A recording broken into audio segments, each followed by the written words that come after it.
Media के सवालों से भागे नवाज शरीफ, पहलगाम हमले के सवालों को नजरअंदाज किया। अब उनसे भी सवाल पूछे जा रहे हैं, वो भागते हुए नजर आ रहे हैं। क्या जवाब देंगे? यहां पर तो सरकार में रक्षा मंत्री खुलकर एडमिशन दे रहे हैं कि हम तीन दशकों से आतंकवाद को पालते रहे हैं। अब वो भले ये कहें कि हम अमेरिका के लिए कर रहे हैं, हम ब्रिटेन के लिए कर रहे हैं, इट डज नॉट मैटर। आपने अपने देश को आतंकवाद के लिए इस्तेमाल होने दिया। अब तो मैं ये कहूंगी आतंकवाद और पाकिस्तान में फर्क नहीं है। अब तो वो देश उस तरह का बन गया। देखिए, उनसे सवाल पूछा जा रहा था, वो भाग रहे थे। क्या जवाब देंगे वो? और उन्हें भी ये पता है कि यहां एक्शन होगा। मुझे ये खबर जो अभी आ रही है, एनएसए अजीत डोभाल विदेश मंत्रालय पहुंचे हैं, ये भी इस वक्त की बड़ी खबर है। एनएसए अजीत डोभाल एक बार फिर विदेश मंत्रालय पहुंचे हैं। लगातार भारत में बैठकें हो रही हैं, बैठकें लगातार भारत में भी हो रही हैं। और अजीत डोभाल एक बार फिर से विदेश मंत्रालय पहुंचे। विदेश मंत्रालय भी ब्रीफ कर रहा है लगातार, और देशों के राजनयिकों को भी कर रहा है। रोबिंदर जी, एक बार रोबिंदर जी के पास पहले जाती हूँ। रोबिंदर जी, जरा बताइए, ये जो पूरा एक प्लान तैयार हो रहा है, क्योंकि भारत जानता है और ये पाकिस्तान भी जानता है कि ये जो कूटनीतिक स्ट्राइक है, ये कूटनीतिक कुटाई जो की गई है, ये वहीं तक नहीं रुकेगा भारत, ये वो जानता है। तो डेफिनेटली यस, पाकिस्तान जानता है, और एज आप कह रही हैं, और एंटिसिपेशन है ओवरऑल कि अगले कुछ दिनों में या कुछ घंटों में भारत का कोई ना कोई मिलिट्री या शब्द आजकल ज्यादा यूज होता है, काइनेटिक एक्शन होगा। उसकी प्रोबेबिलिटी है। अब हमें एग्जैक्टली पता नहीं क्या होगा, बट आंकड़ा लग रहा है। सरकार पे बहुत प्रेशर है, देश पे बहुत गुस्सा है इसको लेकर के, तो कुछ ना कुछ होगा। इसीलिए also at the same time जब MEA दूसरे देशों के एम्बेसडर्स को बुला के ब्रीफिंग दे रहा है, तो इंडिया ने अपना कॉन्टेक्स्ट, अपनी सिचुएशन, अपने हालात क्लियर कट उन सबसे शेयर कर लिए। मैं 2-3 क्विक पॉइंट कहना चाहता हूं। एक, देखिए, ये हुआ क्यों, ये हो क्यों रहा है। डेफिनेटली यस, ये अपना जिहाद फैलाना चाहते हैं। इसमें एक और फैक्टर भी हो सकता है, जो है कि पाकिस्तान की मिलिट्री बलूचिस्तान में और खैबर पख्तूनख्वा में बहुत बुरी तरह से विफल हो रही है, वहां से भी अटेंशन डाइवर्ट करने के लिए। एक और बहुत बड़ा कारण है, इस समय जो ट्रंप की टैरिफ वॉर्स चल रही हैं, उसके चलते चाइना से काफी कंपनीज रीलोकेट हो रही हैं अलग अलग जगहों पे, इंक्लूडिंग इंडिया हाई पोटेंशियल है। ऐसे समय पर ऐसा अटैक करवा करके इंडिया को पॉलिटिकल रिस्क जैसा देश दिखाना, ताकि जो इन्वेस्टर्स या जो प्रोडक्शन कंपनीज अपनी सप्लाई चेन शिफ्ट करना चाहती हैं, वो 2 बार सोचेंगी। तो ये हमारी इस समय इकोनॉमिक पोजीशन जो उभर रही है, उसको भी डैमेज करने का एक बहुत बड़ा फैक्टर है, मैं कहूंगा, इनकी कैलकुलेशन में। तो ये जो चीज है, केवल देखिए। और तीसरा, आतंकी कर क्यों रहे हैं पाकिस्तान? हमारे यहाँ दहशत फैलाना चाहते, ये भी दिखाना चाहते दुनिया में कि कश्मीर नॉर्मल नहीं है। ओके, ये भी दिखाना चाहते हैं कि कश्मीर के अंदर ही हो रहा है, वहीं से लोग कर रहे हैं। यही तो इनकी मिलिट्री या इंटेलिजेंस कहती है।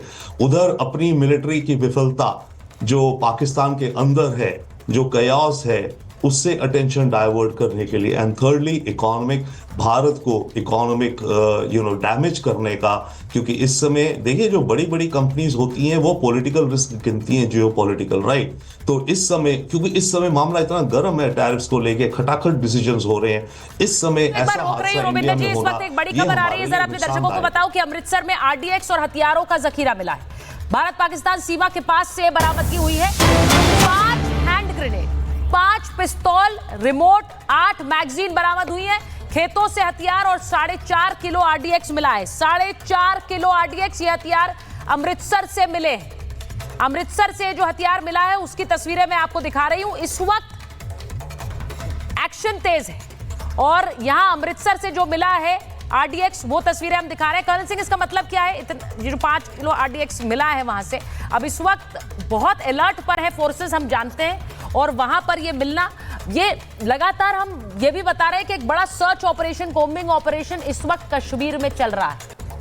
और जय हिंद, नमस्कार। अगर आप ओवरऑल सिचुएशन को देखें, JNK को हम कॉम्बिंग ऑपरेशन चला रहे हैं, बट इसका मतलब ये नहीं है कि बॉर्डर के दूसरी जगहों पर हमने खुला छोड़ा हुआ है। बीएसएफ अपने आप में पंजाब बॉर्डर पर बहुत ज़्यादा सक्रिय है और जब भी हम देखते हैं कि ये जो क्वांटिटी आप दिखा रही हैं, ये एक मिनी ड्रोन की कैपेबिलिटी होती है इतना सामान उठाने की।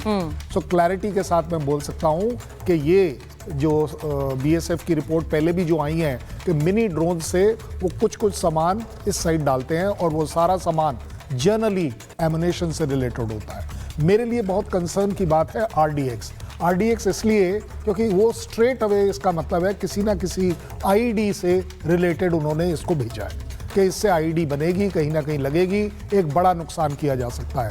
4-6 ग्रेनेड्स जो हैं वो अपने आप में एक बड़ा सीरियस मामला है क्योंकि ग्रेनेड्स का भी इस्तेमाल किसी एक सिपाही के ऊपर नहीं किया जाएगा, ये किसी ग्रुप पर किया जाएगा।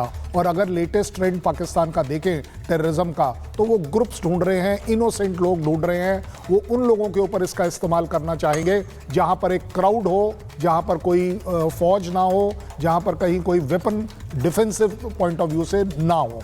ज़्यादा बड़ी बात ये भी है कि जैसे अभी आपने थोड़ी देर पहले बताया कि पाकिस्तान 3 से 4 दशकों से टेररिज्म कर रहा है और उसके बाद उन्होंने, आपने सुना नहीं क्या बोला कि वी आर वेरी सॉरी।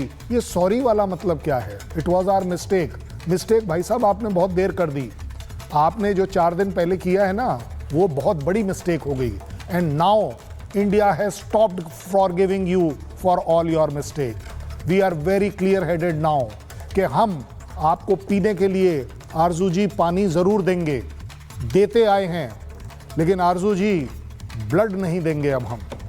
बहुत हो लिया, बहुत हो लिया, बहुत हो लिया। आपको एग्री करना पड़ेगा, आपको पर्सनली आरजू को चाहिए होगा, मैं आकर दे जाऊंगा ब्लड, वो एक ह्यूमैनिटेरियन जेस्चर होगा। और लेकिन अगर पाकिस्तान मेरे देश का ब्लड मांगेगा तो आई एम वेरी सॉरी, हमें इसका जवाब नहीं देना है। अब हम अपने तरीके से काम करेंगे। और कर्नल सिंह वहां पे जो डिस्कशंस चल रहे हैं कि हम भारत से compete नहीं कर सकते इन टर्म्स ऑफ फोर्सेस, जो न्यूक्लियर पावर के नंबर्स हैं वो जरा स्क्रीन पर चला लीजिए चेतन आप।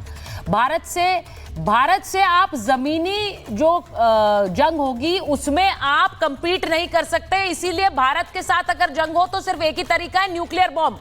अब ये अपने आप में सोचिए कितनी बड़ी बात है। प्रेम शुक्ला जी, वहां से ये बातें कही जा रही हैं कि हम जमीनी जंग में नहीं जीत सकते हैं, तो न्यूक्लियर बम तैयार रखिए। वो 100 ग्राम इस तरह की गीदड़ भभकी, वो 100 ग्राम वाला निकालेंगे, 250 ग्राम वाला निकालेंगे, कौन सा निकालेंगे? सर वहां पर एक पूरी जमात है सर, नहीं, और उनके जमात है जो कि मूर्खतापूर्ण बयानों के लिए एक्सपर्ट है। ना लेकिन मैं तो लेटेस्ट नहीं है। लेकिन सर लेटेस्ट आज ये है कि वो बोलते हैं अगर आप चवन्नी का अटैक करेंगे तो हम अठन्नी का करेंगे। आप चवन्नी और अठन्नियों में अटके हुए हैं। मेरे ख्याल आरजू जी कुछ पैसे कंट्रीब्यूट करिए।